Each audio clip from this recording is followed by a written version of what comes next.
One day, James had to wait at the station till Edward and his train came in. This made him cross. Late again? Edward laughed, and James fumed away.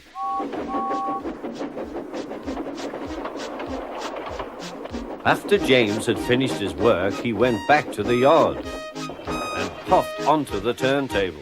He was still feeling very bad-tempered. Edward is impossible, he grumbled to the others. He clanks about like a lot of old iron, and he is so slow he makes us wait. Thomas and Percy were indignant. Old iron? Slow? Why, Edward could beat you in a race any day. Really, said James, I should like to see him do it.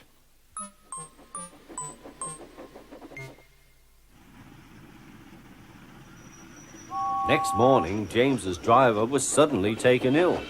He could hardly stand, so the fireman uncoupled James ready for shunting. James was impatient. Suddenly, the signalman shouted. There was James puffing away down the line. All traffic halted, he announced at last. Then he told the fireman what had happened. 2 boys were on James's footplate fiddling with the controls. Phew! They tumbled off and ran when James started. The signalman answered the telephone. Yes, he's here. Right. I'll tell him.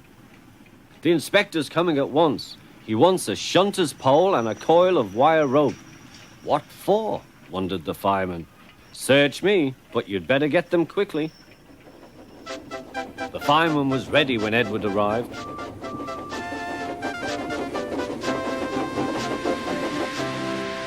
The inspector saw the pole and the rope. Good man, jump in.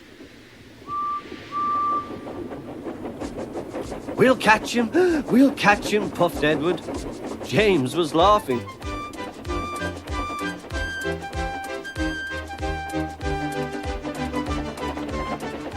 What a lark, he chuckled to himself.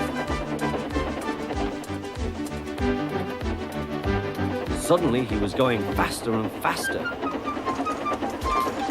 He realized that he had no driver. What shall I do? I can't stop. Help! Help! We're coming, called Edward.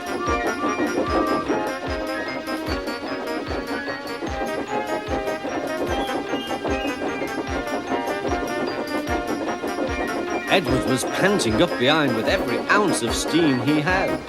At last he caught up with James.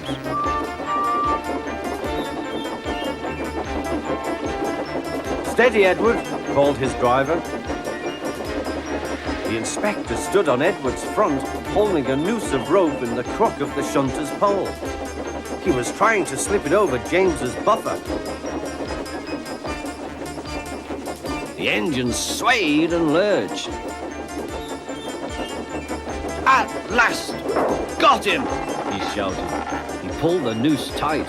Gently braking, Edward's driver checked the engine's speed, and James's fireman scrambled across and took control. So the old iron caught you after all, chuckled Edward. I am sorry, whispered James. Thank you for saving me. You were splendid, Edward. That's all right, replied Edward. The engines arrived at the station side by side. The fat controller was waiting. A fine piece of work, he said. James, you can rest and then take your train. I'm proud of you, Edward. You shall go to the works and have your worn parts mended. Oh, thank you, sir, said Edward. It'll be lovely not to clank.